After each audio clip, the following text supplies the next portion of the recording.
həmin məsələlərdən bəhs edəcəyik. Bu vergi növlərindən. Bir də ki, bundan əlavə biz keçən dəfə Mehranilər sülaləsində qalmışdıq. Çünki ərəblərin yarısını izah elədim də sizə keçən dəfə. Ərəb-Sasani müharibələrini sual-cavab elədik. Düzdür, orada döyüşlər var idi. Kadisiya, Tesfon, tutaq ki, Məhavət, Həmədan və fikir verdiksə, bütün döyüşlərdə ərəblər qalib gəliblər. Sasaniləri sübuta olan ərəblər, düzdür. Sonra Ərəb-Xəzər müharibələri haqqında danışdıq. Və dedik, müharibələrin əsas səbəbi nədir? Qafqaz uğrunda və Azərbaycan uğrunda mübarizə idi. Orada da 100 ilə yaxın müharibə davam elədi, amma yekun olaraq daha çox ərəblərin üstünlüyü ilə başa çatdı. İndi belə bir sual ortaya çıxır. Bəs bu dövrdə Azərbaycanı kim idarə edirdi? Azərbaycanda Albaniya dövləti mövcud idi axı bu dövrdə. Albaniya Azərbaycanın şimalındaydı, yoxsa cənubundaydı? Şimalında. Axı bu dövrdə Albaniya dövləti mövcuduydu. Bəs bu dövrdə Albaniyanı kim idarə edirdi? Yenə Albaniya öyrəndik. Bu gün axırıncı Albaniyanı keçirik. Axır ki, Albaniyaya son qoyulacaq. Üçüncü Albaniyada. Bu dövrdə Albaniyanı Mehranilər sülaləsi idarə edirdi. Yeni bir sülalə hakimiyyətə gəlir. 630-705-ci ildə Ərəblər dövründə, Azərbaycanda ərəblər olanda, Albaniya dövlətini, Azərbaycanın yəni şimalını Mehranilər nəsli idarə edirdi. Yadınızdadsa bundan qabaq Albaniyada Arşakilər sülaləsi olmuşdu. Ayson. Sonra orada uzun müddətli mərzbanlıq dövrü oldu. 510-629-cu ilə qədər hökmdarsız qalmışdı Albaniya, 119 il idi ki. 630-cu ildən yeni bir nəsil hakimiyyəti gəlir Albaniyada, Mehranilər nəsli. Türk mənşəli bir sülalədir, Mehranilər sülaləsi. Yəni yerli sülalə sayılır Mehranilər, 630-dan 705-ci ilə qədər. Mehranilər sülaləsinin Mehran adlı biri yaradılır. Mehran adlı biri yaradılır, onun adına bu dövlət Mehranilər sülaləsi adlandırılır. Amma o adam hakimiyyətə gəlməyib. Uşaqlar, Mehranilər sülaləsinin dövrünü bəzən Girdiman dövləti dövrü də adlandırırlar. Girdiman dövləti. Yəni Girdiman dövləti deyəndə əslində Albaniya dövlətini nəzərdə tutur. Girdiman dövləti deyəndə. Sadəcə Albaniya dövlətinin 630-705 aralığını nəzərdə tutur. 630-705 aralığını. Çünki həmin dövr Mehranilər sülaləsi dövrüdür də. İndi, bunlar əvvəlcə Girdiman vilayətində hakimiyyətə gəliblər. Əslən Girdimandandır, Albaniyanın vilayətidir. Ona görə Girdiman dövləti adlandırırlar Mehranilər sülaləsi dövrüdür. 3 dənə hökmdarı olacaq Mehranilər sülaləsinin. Varaz Grigor. İlk hökmdarıdır Mehranilər sülaləsinin. 630-642-ci illər hakimiyyət dövrü öyrənirsiniz. Cavanşir 642-681-ci illər hakimiyyət dövrü. Bir də Varaz Tridat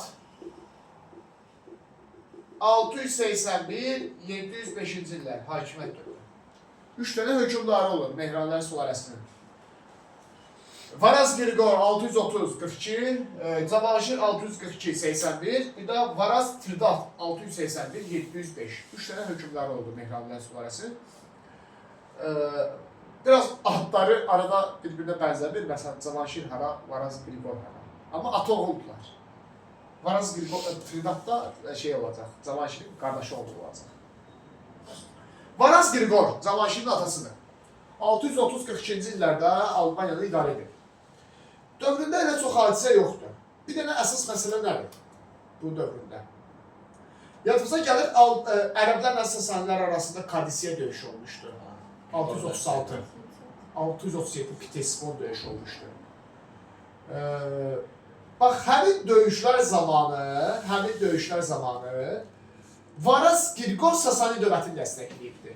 Ərəblərə qarşı Sasaniləri dəstəkləyibdi, Albaniya hökmdarıdırlar.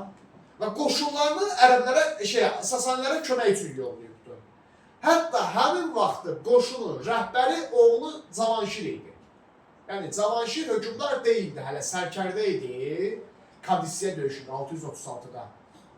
Atası bunu göndərmişdi ki, gedib Sasaniləri dəstəkləsin. Düzdür, o döyüşdə məğlub olmuşdular. Amma Cavanşir xüsusi qəhrəmanlıq göstərdiyi üçün hətta Cavanşirə qızıl kəmər bağışlamışdı Sasani şahları. Deməli, Varoz Grigor Sasaniləri dəstəkləyib Kalisiya döyüşündə, amma məğlub olubdur. Bu dövründə baş verən hadisə budur. Ərəblərə qarşı mübarizə aparıb. Başqa elə bir şey yoxdur çox. Cavanşir. Ən əsas bizə lazım olacaq Alban hökmdarı Cavanşirin dövrü. 642-81 hakimiyyət dövrünü yazaraq öyrənirsiniz. Uşaqlar, Cavanşir gənc siyasətçidir, yaxşı diplomatdır, yaxşı təhsil alındı o dövrdə deyilənə görə. Bunun dövründə Albaniyanın qonşuluğunda hansı dövlətlər var? Albaniyanın qonşuluğunda Sasani dövləti varmı? Sasani var. Hətta dedik, Albaniya Sasanilərin tərkibindədir, düzdür? Dağlana qədər, Sasani dağlana qədər. Qonşuluğunda Bizans varmı? Qonşuluğunda Ərəb var, qonşuluğunda Xəzər var. Fikir verin. Albaniya 4 dənə güclü dövlətlə qonşudur bu dövrdə. Biraz çox şanssız dövrə düşmüşdür əslində Cavanşir. Bəxtsiz dövrə düşmüşdür Cavanşir. Sasani, Bizans, Ərəb, Xəzər hamısında qonşuluq münasibətləri var Cavanşirin. İndi Albaniya bilirsiniz ki, bu dövrdə Sasanilərin tərkibindədir, elə uşaqlar. Amma Sasani nə vaxt dağılır Ərəblər tərəfindən? 651. Əla. Sasaniyə son qoydu. Onda Cavanşir Sasanilər dağılan kimi 3 il sonra gedir 654-də Bizansa tabi olur. Bizansa tabi olur. Orada yazılır ki, Alban hökmdarı Cavanşir Bizans imperatoru Konstantin ilə görüşür və Bizans dövlətindən asılılığını qəbul edir. Paşa, buran dinlədə. Bizansa tabi olur. Deməli, Sasani dağılandan sonra, 3 il sonra getdi Bizansa tabi oldu, düzdür? 654-də. Albaniya keçir Bizansın asıllığına. Bizans da böyük dövlətdir, böyük imperiyadır. Sonra Xəzərlərin Azərbaycanda yürüyüşü baş verir. 662-ci ildə Kür döyüşü baş verir. Albaniya ilə, Albaniya dövlətindən Xəzərlər arasında Kür döyüşü baş verir. Albaniya qalib gəlir, yəni Cavanşir Xəzərlərə qalib gəlir. Kür döyüşündə 665-ci ildə. Amma sonra bir dənə döyüş baş verir. 665-ci il Araz çayı sahilində döyüş. Bu dəfə Xəzərlər qalib gəlir Cavanşirə. 665-də Cavanşir Xəzərlərə məğlub olur. Araz çayı sahilindəki döyüşdən sonra. Sülh müqaviləsi bağlayır Xəzərlərlə. Xəzərlərdən asılı hala düşür Cavanşir. Hətta orada var ki, əvəzində Xəzər xaqanın qızını evlənməlidir. Xəzərlər də əsir götürdükləri mal-qaranı əsirlikdən azad edirlər. Bir də əhalini. Deməli, Cavanşir Xəzərləri tərkibinə keçirmi Albaniya? Keçir. 665-ci ildə, eləmi? 654-də Bizansa tabi olmuşdu. 665-də Araz çayındakı döyüşdə Xəzərlərə məğlub olub, Xəzərlərə tabi olur. Yəni, Bizansa tabi oldu, indi Xəzərə tabi oldu. Üstündən bir müddət keçir. 667, 670. Xəlifə Muaviyyə ilə görüşür. Xəlifə Muaviyyə kimdir? Ərəb dövlətini idarə edən hökmdar. Ərəblər hökmdara xəlifə deyirlər. Hökmdarı biz necə şah deyirik, onlar da xəlifə deyirlər. Xəlifə Muaviyyə də bu dövrdə Ərəb xəlifəsidir, Ərəb hökmdarıdır. Bu dəfə ərəblərə tabi olur Cavanşir. 2 dəfə görüşür, bir 667-ci ildə, bir də 670-ci ildə. Ərəblərlə görüşür Cavanşir 2 dəfə və hər ikisində də xəlifə 2 görüşün nəticəsində xəlifə Muaviyyənin asılılığını qəbul edir. Bir də fikir verin. Cavanşir heç vaxt müstəqil xarici siyasət yürütmədi. 654-də Bizansa tabi oldu, 665-də Xəzərlərə tabi oldu, 667-70-də ərəblərə tabi oldu. İndi keçir ərəblərin tərkibinə. Yəni, Cavanşirin dövründə Albaniyanın heç vaxt müstəqil xarici siyasət yürütmək şansı olmayıbdır. Yəni, belə bir hüquq olmayıbdır. Müstəqil xarici siyasət yürütməyib Cavanşirin dövründə Albaniya.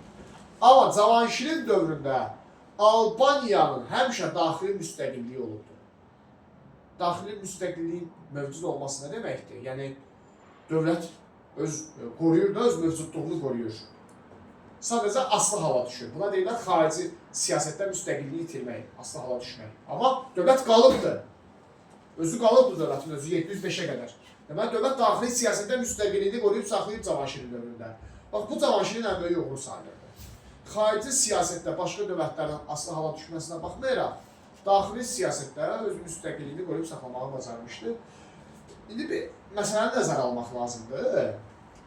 Siz Cavanşir biraz şanssız dövrə düşmüşdü. Çünki Albaniyanın elə bir dövrə düşmüşdü ki, bu dövrdə Albaniya elə bir dövrdə hökmdarı olmuşdu ki, 7-ci əsrdə. Bir tərəfində Bizans kimi böyük bir imperiya var, bir tərəfində Xəzər xalqanlığı var, yeni yaranıb Xəzər xalqanlığı, ərəblərlə bir şey ki, başa-baş döyüşür bu dövlət. Bir tərəfində ərəb xilafəti var, böyük bir imperiyadır. Yəni, onsuz da bu cür böyük dövlətlərin arasında Albaniya kimi kiçik bir dövləti heç vaxt müstəqil, tam müstəqil xarici siyasət eğitmək şeyi yox idi, şansı yox idi.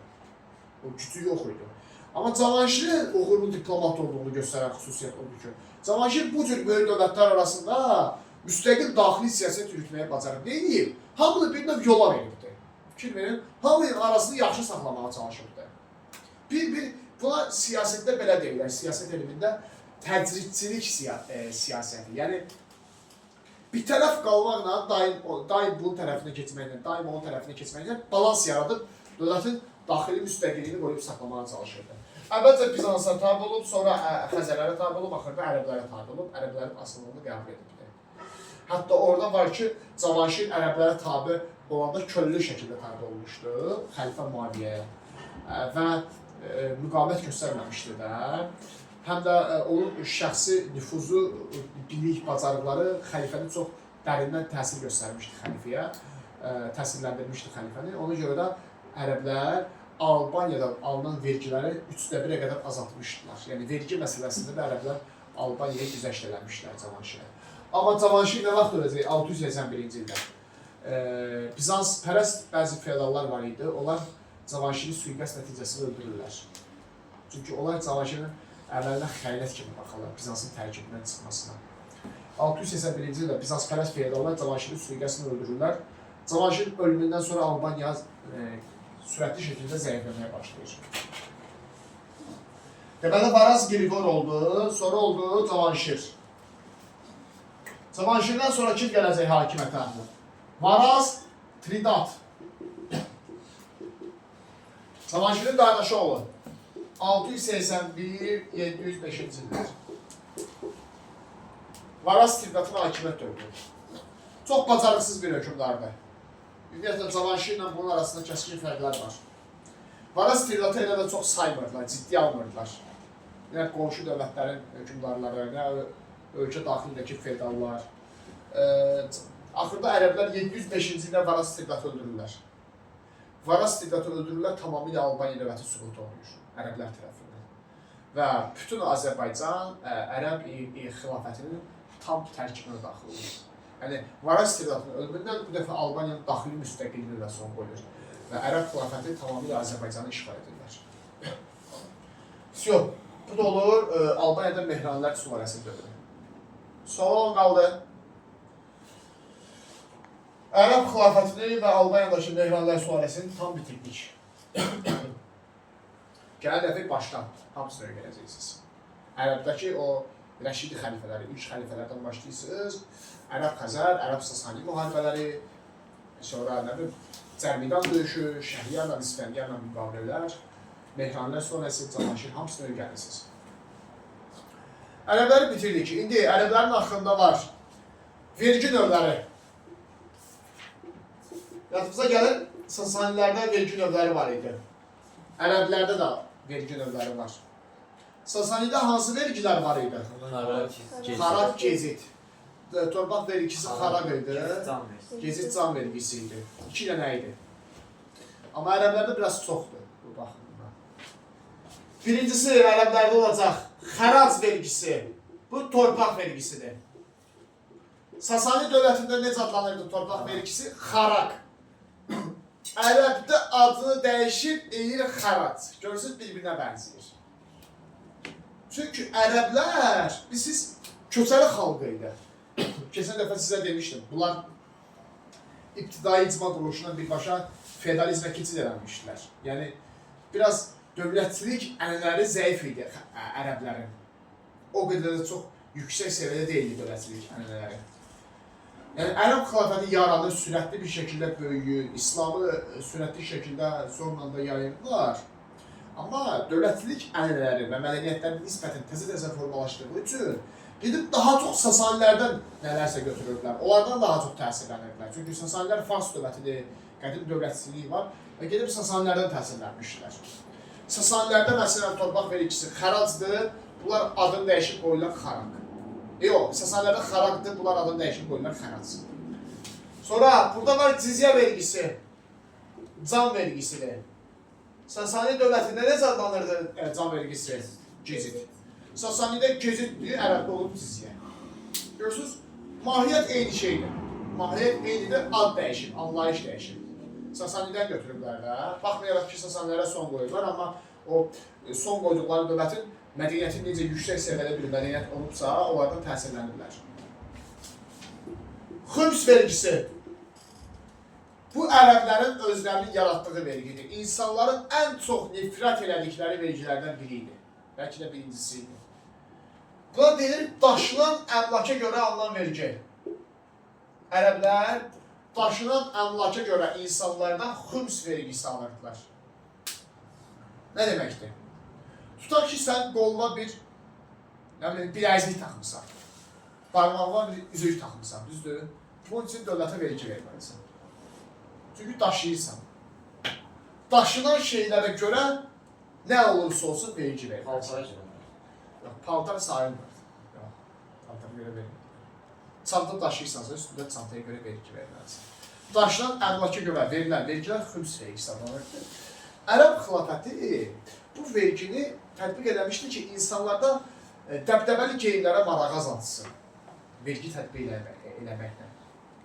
Təbii ki, yanlışdır. Bu indi kim necə gedir öz məsələsidir. İnsanlar geyimdə belə qarışırdılar ərəblər.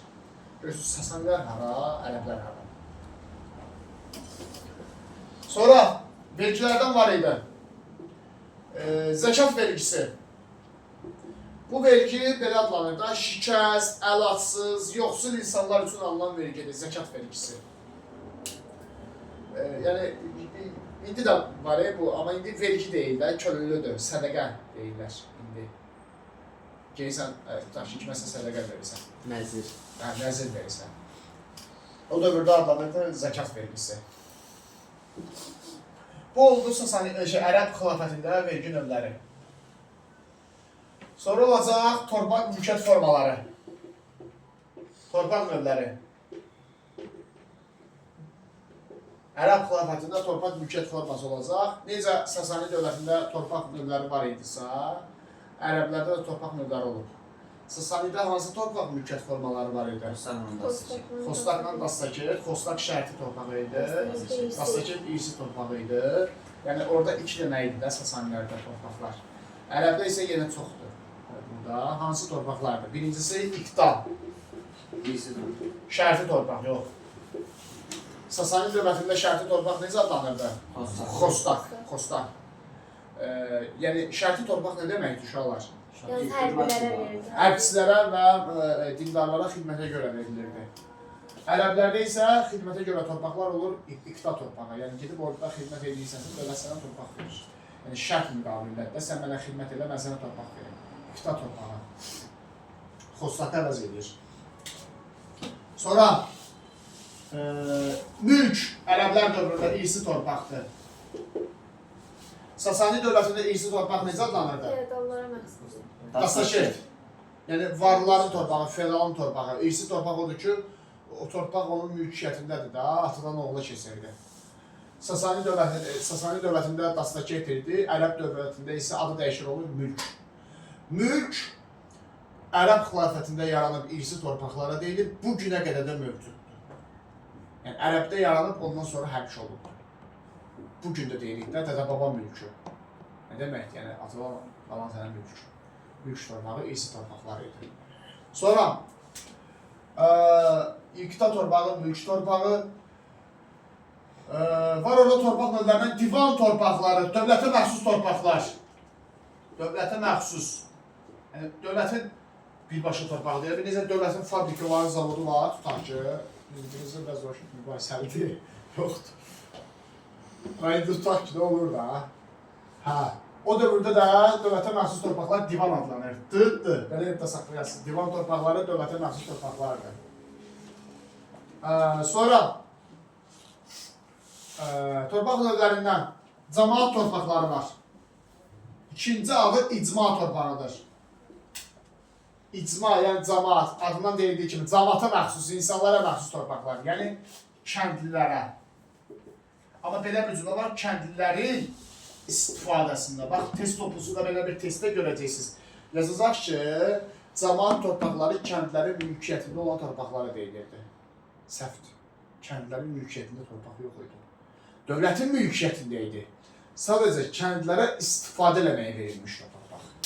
Başa düşdünüz, kəndin torpağı yox idi. Onun istifadəsində olan torpağı idi. Cəmaət torpağı idi. Bu oldu əsas torpaq növləri. Ərəblərlə bağlı başqa hansı anlayışlar var? Rabat. Bu nədir? Hərbi məskənlər. Ərəblər dövründə məşhur anlayışlardandır. Deməli, inşallah, ərəblər işğal edirlər də müxtəlif bölgələri. İşğal etdiyi ərazilərin bəzilərində, hansı ki, o daha strateji ərazilər sayılırdı onlar üçün, orada öz hərbi qarnizonlarını yerləşdirirdilər, qoşunlarını yerləşdirirdilər. Ona deyirlər Rabat, hərbi qarnizonlar. Ərəblər dövründə amil var. Amil kimdir? Vergi toplayan. Vergi yığan şəxsdir. Amil. Vergiləri toplayan şəxs amil adlanırdı. Elə bir bizdə də vergi toplayan, işıq pulu yığan, qaz pulu yığan, qapını böyüyüb, eşim açmır. Bizdə. Ərəblər dövründə ona deyirlər amil, vergi toplayan, vergi nə qədərdirsə. Qazı. Qazı hakimdir. Məhkəmə hakimi. Məhkəmə hakimləri qazı adlanırdı ərəblər dövründə. Bu uzun müddət bu anlayış qalıbdır bizdə, 20-ci əsrə qədər. Qazı sözü. Bir də var vali. Bu da canişindir. Canişin vilayətləri idarə edən şəxsə deyirlər də. Bir də var əmir. Əmir də hərbi rəhbərdir. Yəni ki, orduda vəzifə tutan şəxslər əmirlər adlanırdı. Və yüksək vəzifə tutan şəxslər yəni orduda, hər vəzifə tutan yox. Vali canişindir, vilayətləri idarə edən şəxs idi. Qazı məhkəmə hakimlərinə deyilirdi. Amil isə vergi toplayan şəxs idi. Bunların hamısını öyrənirsiniz. Anlayışları qatmaq. Amil ilə qazını həmişə uşaqlar qatır. Diqqətli olun. Hakim olan qazıdır. Rabat hərbi məskənlərdir. Yəni ərəblərin o strateji yerlərdə ordusunu yerləşdirdiyi orduya deyirlər. Torpaq növləri oldu, bir də vergi növləri oldu. Sualı olan qaldı ərəblərlə bağlı. Görürsünüz, elə çətin bir şey deyil. Yəni, heç nə yoxdur ərəblərdə. Öyrənəcəksiniz, testlərini işləyəcəksiniz. İndi açıq xəritələrə, xəritəyə baxıraq.